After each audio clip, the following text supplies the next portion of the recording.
sometimes you may get into habits that stop you from unlocking your full potential. So today I'm going to be talking about how I stopped using Snapchat and the 3 ways you can shift your identity as an autistic.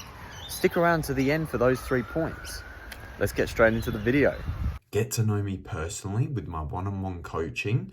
First call is absolutely free, so check that link out in the description after this video. So one of the hardest things that I've come across is trying to break social media habits. I haven't had Snapchat for about 6 or 7 months now, and I would say my life's been better without it. But we all know that our brains, we choose the path of least resistance. The easiest thing we can do, or the easiest thing that we can obtain, is what we go for.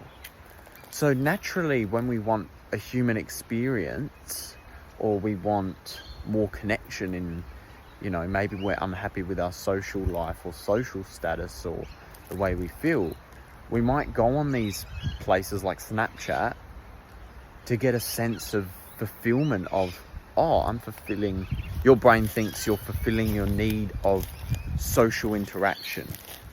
And that's obviously, if you're constantly looking at faces, constantly looking at, this person, your brain starts to believe that you're socially all right. You're socially adaptive. But then when you go out of that, you find it really difficult. But I've even seen and heard about the most mentally strong people having this problem. Like, I've seen people who are maybe in their 60s, 50s, 40s, they lived long before social media, long before scrolling, long before all this stuff. And they seem to get addicted to it. Or even the most mentally strong people that I know. And I think, how is it possible for these people that have such mentally strong minds to fold under social media, to get addicted to it? So this might make you think, Jaden, you're being unrealistic. If you're thinking that other people can't do it, even the most mentally strong can't do it, can't quit, then you can't. But I believe that's wrong. I believe it can be done. I believe it will be done. And I believe I can conquer the thing that I'm doing.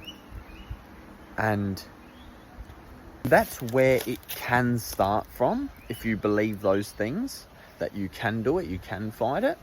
But just remember, most of our brains, mine, other people's, don't think like that specifically.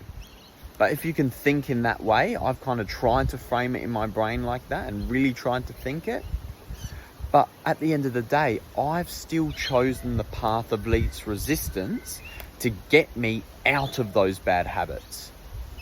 So that's what you want to think when you're dealing with a habit. What is the path of least resistance and the easiest way that you can get rid of it? So for example, if you know electrical, you have 2 wires. Say you went one that way, one going that way, and one going that way. You could have one with a resistor, which means that more power is going to go to the other 2. So if you can find a way to put a resistor on that next line, on that next wire, then you'll be able to go down the path of least resistance, if you know what I mean.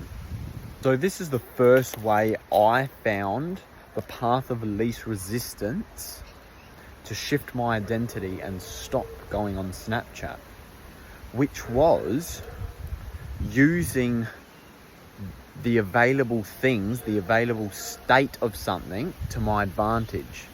For example, if you change your room, if you change the angle of your bed, if you change something around you, that will trigger something in your brain to realize this is different, so I've got to change. But You got to make sure that you're consistently doing something different as soon as you wake up. That's one example of what you could do for state. The second is maybe switching apps around in your phone, putting it in a different position so that you're not constantly getting in the habit of clicking on the same icon and clicking on the same icon again. So change all your layout of your phone. And the third way is the best possible way, is to get new things. Obviously, some people don't have the ability to do that. But I found when I got a new phone, I already implanted in my head, yep, I am not going to use Snapchat on my new phone. I have a new phone. This is a new me. This is what I'm going to do. And it never happened. But also, this could work against you, because some people think, oh, new year, new me, and then it doesn't work out. It's because they've gotten into the habit of that. So you need to just make that decision right before that point and go, this is the new me. I have changed. And every time you look at your phone, every time you see your phone in front of you, it makes you realize, I am different. I have changed. Every time you look at maybe your wallpaper, every time you look at your new phone, you go, I have changed. This is my identity shift. I will not. Obviously, the next way is to delete it. But you could go running back to it. But as I said, back to that point, if you delete it, you get rid of it. Every time you get the temptation to re-download it, you say, no, I have changed. You look in the mirror and you say, no, I have changed. I have run away from that. That is not what I need anymore. So the next possible way is change of place, change of scenery, change of area. I find sometimes if I go to different spots around the park, and you'll notice this throughout all my videos, I always change my place. I always change where I am, because it might trigger something else. It might trigger a new thought or a new feeling. Where if I just kept going to the oval back there and kept going to the same spot and walking around the oval, that might trigger a bit of too much of a routine. It might trigger too much of thinking of one thing. You need to change up your area sometimes. You need to change up the place around you so that you can get different ideas. Because you could really get stuck in a loop and find that, oh, why isn't anything working for me? I feel like I'm just going crazy in circles. But then once you change your scenery or change the side of the bed you wake up on, it all changes. And that's why when I went away for my trip to Point Turton, I was meditating for an hour. I wasn't going on my phone. I wasn't doing all those bad habits, because it was easier for me to decide what I wanted to do, because I knew it was that identity shift. It was a new area. It was a new place. It was a new me. I knew I could do it. I knew, yep, shift your identity, do those good habits, because your area is different. And I've got to be honest, if I were to do it, I would move away from here. I'd move away from my house, because I know I would be able to build up habits easier.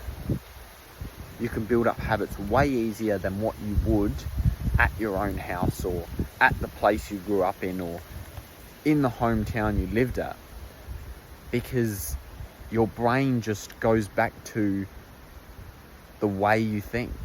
So why not get the path of least resistance and put it in the direction you want to go? And that's by moving state or moving area, moving suburb. Then it's going to be way easier to get to the point where you want to be.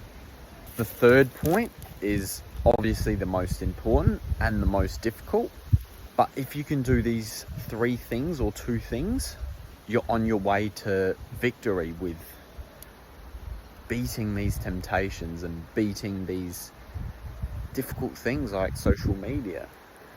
So the 3rd thing is change of mind. That's the most important thing. Trying to change how you think. Trying to direct your mind where you want to go. Being more conscious about yourself. And those are the things that I'm trying to teach here on this channel. As an autistic man on the autism spectrum, how to change your brain. How to think the way you want to think. Not because other people think that. And not because of other people thinking that's the agenda. But obviously, to think like that, you need to improve your mental health first. So you need to do the bare minimum things to improve your mental health. So have a look at all my other videos on this channel, and I hope it helps you.